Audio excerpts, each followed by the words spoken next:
Well, are you ready to test yourself against the world champion? Well, if you are, then let's get cracking. This is the game between Magnus Carlsen, who's playing with the white pieces, against his second, Jorden van Foreest, who helped him in his match against Jan Nepomniachtchi. I'm not going to take too much time in the opening because it was pretty standard. But what happened was, in this kind of solid Grunfeld setup, Magnus got the type of position which he loves. Why? Because see, after rook f d1, a5, he played bishop f1. And usually you play this bishop here so that you can then get this bishop without having to exchange the bishop. So for the knight, so the threat is now knight g, not knight g5, there's a queen here, knight d2 with the idea of queen, and then maybe g4 in such positions when the bishop would be trapped. So the bishop is kind of not well placed. You could go for h5, trying to kind of solidify the f5 square, but Jorden said, let me give up my bishop. Now, such positions I feel are quite nightmarish against the world champion, but Jorden moved along confidently. f5, rook c1, g5 as well, and now this move g4, and I was very surprised to see this move. Could it be that Jorden had actually understood that giving up a pawn is great, which means amazing decision? Or did he miss that after bishop e4, d4, d5 is possible, which is just bone crushing? Because after take, take, and rook c5, white has a very powerful position. d4 I can just take. I'm not sure, but after fe4, queen g4, queen e8, turns out that black has compensation for the pawn. And the main thing is that the light squares around the king are very weak. And you can see that the rook can enter anytime. And this is where the game gets exciting. The best move here was b4, trying to activate your bishop. But Magnus took on d5. Jorden took back. Rook c5. And now h5. First pushing the queen back. Then queen f7, queen came back to g2, and now we played a4. Maybe also possible was to push the pawn on the other side of the board, but then you would lose your a5 pawn, which you don't want. So he played a4, b4. So Magnus is now trying to play on the queen side here with b5 and open up the position. Meanwhile, black has to do something quickly on the other side. So he played queen d7, b5, h4, rook c1, and now rook f6. So he has defended here, and he also has threats of doubling here, maybe switching the rook here. So at this point, Magnus took and got a little bit perhaps worried about the kingside situation. Like, for example, let's say you make a waiting move with a3. Then after two solid draws against Anish, then you kick your bishop, the rook out from here. Let's say you go back to c3, and then I push you away with, let's say, h3, or I go rook b8, trying to enter here. This all starts getting very, very dangerous. So that's the reason why Magnus played g4 here. And after h3, very interesting move by Jorden, giving up a pawn, and actually very interesting decision as well. This bishop f8 was possible, but he first said, let me give up a pawn, and then he brought his rook. Now what you realize is that black is 2 pawns down, but has a h file for the rook, f file for the rook, and generally such positions can be very dangerous. Queen g2, rook g6, and now g5. This is where Jorden went wrong. He played his rook to f5. A better idea was to put your rook on f3, so that if h4 is played, then you can go rook h3 and put pressure on the h4 point. Yes, there are tactical opportunities like take, take, take, but after rook h4, it seems like black should be doing fine. But when he went rook f5, now h4, and now if you try to come here, let's say rook f3, then after h5, it's already game over. These 2 pawns, which were sheltering the king, and have now turned into attacking units. Okay, bishop f8 was played first, so he went back with his rook.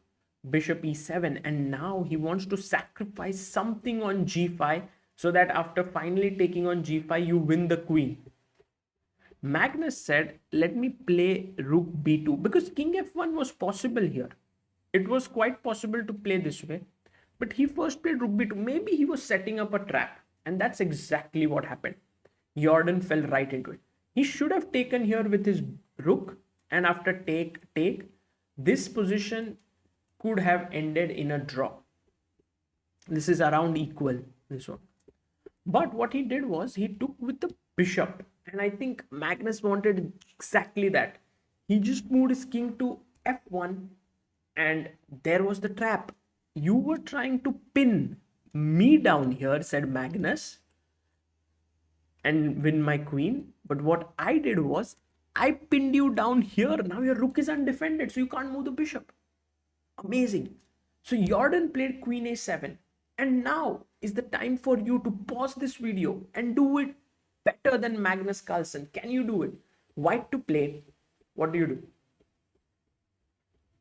So one thing is certain, that you can't take here. If you take, I give a check, you have to go back, and then I take here and you lose the queen. Or if you decide to even block with the rook, I still take here, and the problem is there is rook g1 mate. Even if you control the g1 square, I'll still go in and I'll win this. So it's not working out. So here's the move. I hope you found it. It is king to e2. This pin is intact. You need to get your king out from the danger zone here. King e2 check, king d1. And now if you even come in here, I have rook d2. And if you play rook g7, I can take. And now my king is absolutely safe on d1. So that was the key point, that you had to play king e2, but Magnus played queen g4, and now is your turn once again. Okay, first let's give a check, king g1. Your turn again. Try to find how does black hold this position. It's a tough one here, but Jorden found it, which is amazing. So two moves draw. One is better than the other, I feel. So one is c5. I think this is slightly inferior, but it draws. The main point is that the queen now defends the rook. So I want to move away the bishop, and you will lose your queen. So let's say you take on f5. I play bishop f4 check. And the point is, this is controlled by the bishop. This one you can't go because queen f1 is a mate. So you have to give up your queen. And after king f1, queen a6, the game can be agreed to a draw. So this is one way. But the better way, where you set a trap for white, is rook g7, and Jorden played it. If you found this move, fantastic job. Full points here. Because now if I take here, there is a very nice move. Can you find it? Black to play. Pause the video. Only me. Bishop f4 check. Beautiful move. And it's over because you have to go king h1, and queen f1 is mate. You just took control of the h2 square. So that does not work. And the main defensive idea here was to take on c6. Queen takes c6, queen f5, and now after bishop f4, you have king h1. There is no queen f1. So that was one way in which Jorden could have, Magnus could have defended this, and this final position is a draw. There is a perpetual here. But he went for, it was the 40th move, and after rook g7, he went rook b8. Of course, you can't go king f7 or here, because then queen f5 comes with a check. So he went bishop d8, takes, and now rook f8. Imagine if you went rook f8 directly, then after takes, and queen f5 check, this is already fine. Or you can also take on g5. That's also good. So bishop d8 takes, and now here you have to give up your queen.